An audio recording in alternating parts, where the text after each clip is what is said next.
আসসালামু আলাইকুম সুপ্রিয় দর্শক বন্ধুরা, সবাই কেমন আছেন? চলে আসলাম আগামীকাল সোমবার 9 মার্চের খুবই গুরুত্বপূর্ণ আবহাওয়ার আপডেট নিয়ে। বাংলার জেলায় জেলায় ধেয়ে আসছে কালবৈশাখী বজ্র বিদ্যুৎ সহ ভারী বৃষ্টি। আগামীকাল 9 তারিখ নাগাদও দেশের দক্ষিণ উপকূলীয় বিভিন্ন এলাকায়, দেশের মধ্য অঞ্চল সহ বজ্র বিদ্যুৎ সহ বৃষ্টিপাতের সতর্কতা জারি করা হয়েছে। পাশাপাশি আগামী সপ্তাহের মধ্যে খুলনা, বরিশাল, চট্টগ্রাম, রাজধানী ঢাকা এবং দেশের উত্তরাঞ্চল, রংপুর, ময়মনসিংহ এবং সিলেট বিভাগের অধিকাংশ এলাকায় তীব্র বজ্র বিদ্যুৎ সহ বৃষ্টিপাত হতে পারে। পাশাপাশি কয়েকটি এলাকায় ঘন্টায় 60 থেকে 70 কিলোমিটার বেগে ভয়াবহ আকারে কালবৈশাখী আঘাত আনতে পারে। প্রিয় দর্শক, আজকের আপডেট আপনাদেরকে ডিটেলসে জানিয়ে দেবো। প্রত্যেক গ্রামের আপডেট আপনাদেরকে জানিয়ে দেবো কোন কোন জেলার আবহাওয়া কীরকম থাকবে। তো ভিডিওটি শেষ পর্যন্ত দেখবেন। প্রতিদিন এরকম আবহাওয়ার লেটেস্ট আপডেট জানতে অবশ্যই আমাদের চ্যানেলটি সাবস্ক্রাইব করে পাশের বেল বাটনে ক্লিক করে রাখবেন। আর ভিডিওটি আপনি কোন জেলা থেকে লাইভ দেখছেন অবশ্যই কমেন্ট করে জানিয়ে দেবেন। দর্শক বন্ধুরা, ইতিমধ্যে আপনারা সরাসরি দেখতে পাচ্ছেন আমরা আবহাওয়ার মডেলের মধ্যে চলে আসলাম। দেখতে পাচ্ছি বেশ কিছু এলাকায় আগামীকাল সোমবার 9 মার্চ নাগাদ প্রচণ্ড আকারে মেঘমালা তৈরি হবে, সঙ্গে কয়েকটি এলাকায় বজ্রসহ বৃষ্টিপাতের সম্ভাবনা রয়েছে।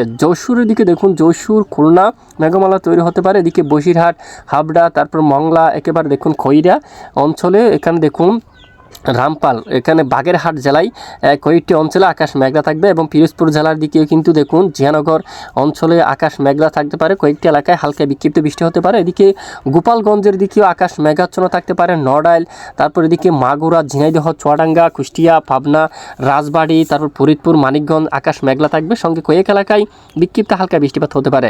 এদিকে টাঙ্গাইল এবং এদিকে দেখুন সিরাজগঞ্জ এবং বাংলাদেশের উত্তরাঞ্চল, ময়মনসিংহ, কিশোরগঞ্জ, তারপর নেত্রকোনা সহ শেরপুর, জামালপুর আকাশ মেঘলা হতে পারে বা দুই এক এলাকায় বিক্ষিপ্ত বজ্রসহ বৃষ্টিপাত হওয়ার সম্ভাবনা। এবং শ্রীমঙ্গল এদিকে রয়েছে হবিগঞ্জ, মৌলভীবাজারের দিকেও এবং সিলেট বিভাগের দিকেও এখানে কয়েকটি এলাকায় আকাশ মেঘলা হতে পারে। বিশ্বনাথ, ছাতক বাজারের দিকে, জৈন্তাপুর এই অঞ্চলে হালকা আকাশ মেঘলা হতে পারে। সুনামগঞ্জের দিকে আকাশ মেঘলা হতে পারে এবং কয়েক পশলায় বিক্ষিপ্ত বজ্রসহ বৃষ্টিপাতের সতর্কতা রয়েছে আগামীকাল সোমবার 9 মার্চ।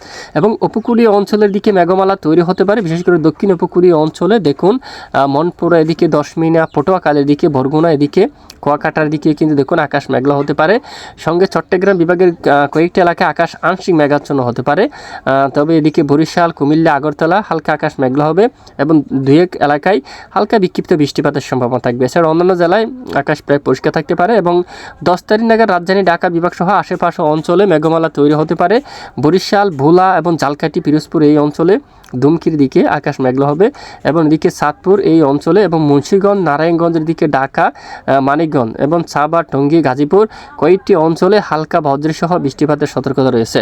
সিলেট এবং নেত্রকোনার আপডেটে দেখা যাচ্ছে কেন্দুয়া, তাড়াইল, তারপর এদিকে দেখুন আটপাড়া, এখানে বেশ কিছু এলাকায় বজ্রসহ বিক্ষিপ্ত আকারে হালকা বৃষ্টিপাতের সতর্কতা রয়েছে। এবং অন্যান্য জেলার দিকে আমরা একটু দেখি, রংপুরের দিকে যদি আমরা একটু দেখি আকাশ হালকা মেঘাচ্ছন্ন হতে পারে। রংপুর, সৈয়দপুর, কুড়িগ্রাম দু এক এলাকায় আকাশ আংশিক মেঘলা হতে পারে। আপাতত 11-12 তারিখ নাগাদ কিন্তু ভালো বৃষ্টিপাতের সম্ভাবনা দেখা যাবে দেশের উত্তরাঞ্চল নাগাদ। দেশের উত্তরাঞ্চলে 12 তারিখ থেকে বিশেষ করে দেখুন উত্তরবঙ্গের বেশ কিছু এলাকায় ভালো বৃষ্টিপাতের সতর্কতা জারি করলো আবহাওয়ার মডেল এবং আবহাওয়া অধিদপ্তর থেকেও কিন্তু জানানো হয়েছে। মৌলভীবাজার, হবিগঞ্জ, সিলেট এবং শ্রীমঙ্গল, এদিকে শিলচর, সুনামগঞ্জ এবং দেখুন নেত্রকোনা সহ এদিকে জামালপুর এই অঞ্চলে এবং উত্তরের বেশ কিছু এলাকায়, আলিপুরদুয়ার, শিলিগুড়ি দেখুন বেশিরভাগ এলাকায় একেবারে প্রচণ্ড আকারে হালকা থেকে মাঝারি, কোথাও কোথাও ভারী বৃষ্টিপাতের সম্ভাবনা থাকবে। প্রিয় দর্শক, এ হচ্ছে মূলত আজকের আবহাওয়ার বিস্তারিত আপডেট।